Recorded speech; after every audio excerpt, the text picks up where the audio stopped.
Assalamualaikum warahmatullahi wabarakatuh.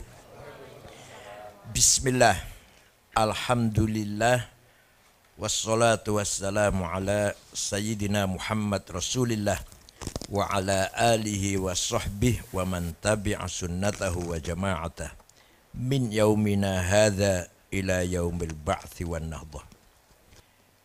Diskusi siang hari ini merupakan diskusi yang menurut kacamata agama, menurut Allah, diskusi yang paling bernilai. Pertemuan siang hari ini pertemuan yang paling dinilai oleh Al-Quran.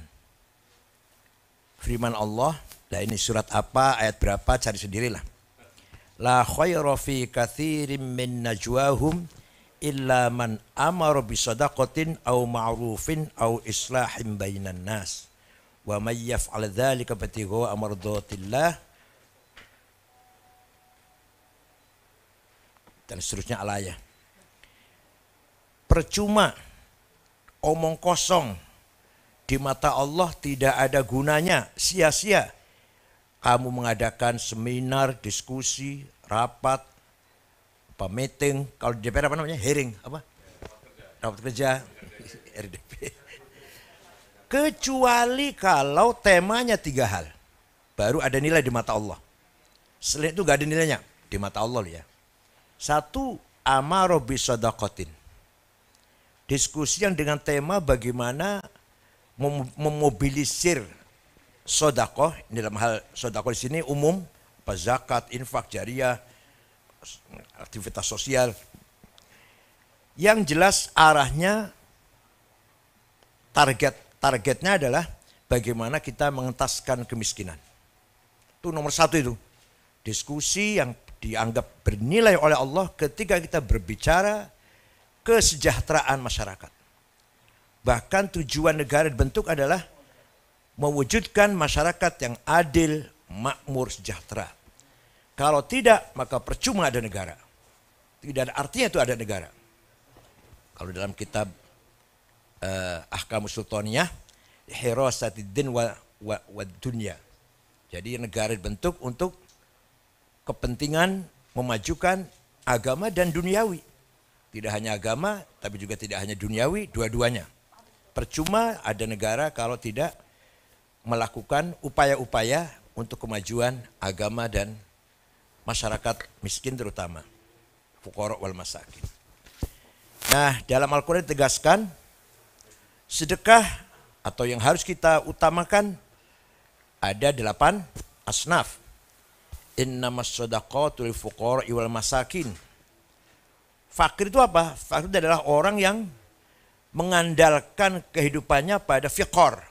Fiqar itu tulang punggung. Kalau dia angkat-angkat kardus, angkat karung, makan. Kalau nggak angkat karung nggak makan, itu namanya fakir namanya. Kalau miskin, punya income, punya pemasukan, tapi tidak mencukupi, itu miskin. Nah, konon katanya, menurut apa? Perhitungan atau apa namanya? Sensus. Masyarakat miskin di kita ini 10%. Itu artinya berapa? 27 juta. Dari 270 juta penduduk. Itu yang resmi. Kalau menurut saya lebih dari itu. Menurut saya fakir miskin lebih dari 10%. Berapa persen? Nanya kayak Pak Masum, berapa persen kira-kira? 15 lah. Mah miskin ya. Jadi statistik negara mengatakan 10%, saya ragu itu. Saya yakin lebih dari 10%. Jadi sekitar 35 juta lah kira-kira. Itu tanggung jawab kita semua. Tanggung jawab kita semua berangkat dari perintah Allah atau perintah agama agar kita membangun kebersamaan antara lain dengan cara pemerataan. Kaila yakuna dulatan agniya minkum. Allah mengutuk, melaknat orang-orang yang memonopoli kesejahteraan, memonopoli ekonomi. Jadi kekayaan alam yang disebut oleh Pak Ketua tadi, hampir Pak Sekjen saya ngomong. Nyaris ngomong Pak Sekjen. Pak Ketua INF tadi benar.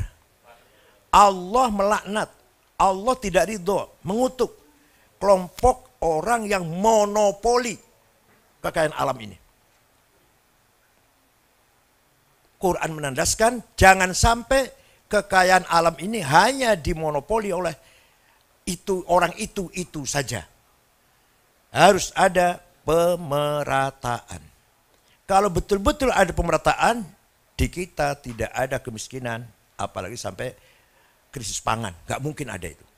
Karena kita luar biasa, subur makmurnya luar biasa. Sekarang Ethiopia yang dulu tiap tahun pasti ada kelaparan, beberapa tahun ini belakangan sudah 10 tahun, sudah lepas dari itu. Sudah rakyatnya sudah tidak ada kelaparan lagi. Baru dulu sebelum 10 tahun, tiap tahun pasti ada kelaparan. Kematian karena lapar di Ethiopia. Itu berarti pemerintahnya sungguh-sungguh bagaimana memikirkan rakyatnya. Contoh Ethiopia lah contohnya.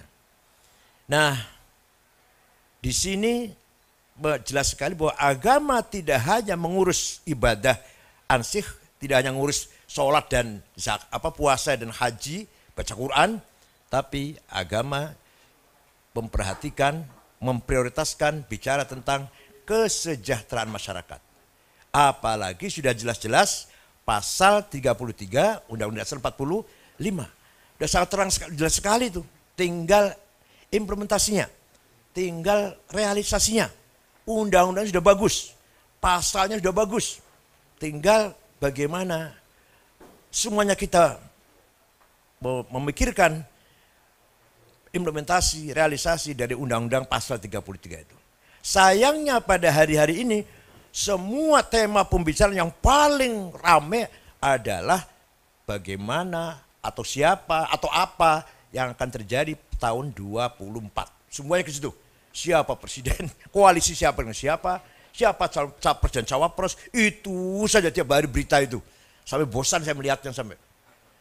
Ya bolehlah itu bicara itu, tapi jangan terlalu itu saja gitu loh.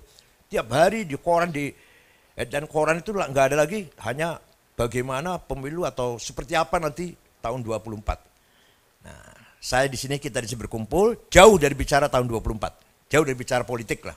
Mari kita bicara tentang innamas shadaqatul fuqara wal masakin dan seterusnya lah. Nah, yang kedua, diskusi yang bermanfaat adalah ketika au ma'rufin bicara tema-tema untuk kebaikan bersama. Pendidikan, kesehatan, kebersihan, tertib hukum, sadar undang-undang, itu harus diperhatikan. Dan sekarang kalau orang dipercaya menegakkan keadilan sendiri punya kasus, kalau orang yang bertanggung jawab tentang tegaknya hukum, tegaknya keadilan, dia sendiri punya kena kasus, ya berarti kita masih jauh dari la khaira fi katsirin min illa man amara bisadaqatin au ma'rufin. Orang yang kita percaya, orang yang rakyat mempercayakan dia jaga tanaman, dia sendiri yang makan tanaman. Ini sedang terjadi. Yang ketiga, ini singkat saja. Au islahin bainan nas. Diskusi yang paling bernilai di mata Al-Quran, menurut Al-Quran adalah ketika kita berbicara tentang bagaimana membangun masyarakat yang solid, yang jauh dari perpecahan, jauh dari konflik, jauh dari permusuhan. Islahin bainan nas. Alhamdulillah sih, dibanding masyarakat Islam di Timur Tengah, di Indonesia sudah disinggung oleh Pak Ketua tadi, lebih baik daripada yang terjadi sekarang di Timur Tengah. Itu perintah Al-Quran. Kita harus memperhatikan bagaimana masyarakat, terutama masyarakat Islam terutama sekali, bagaimana masyarakat Islam ini solid, bersatu, membangun kekuatan persaudaraan demi kemaslahatan bersama, kebaikan bersama. Sekali lagi kesimpulannya, diskusi najwa itu diskusi atau rapat atau pertemuan atau meeting atau ngomong-ngomong yang punya nilai menurut Allah hanya 3. 1, bicara kemiskinan. 2, bicara kebaikan masyarakat. 3, bicara tentang bagaimana memperkuat solidaritas, persatuan kesatuan sesama umat atau sesama warga bangsa ini.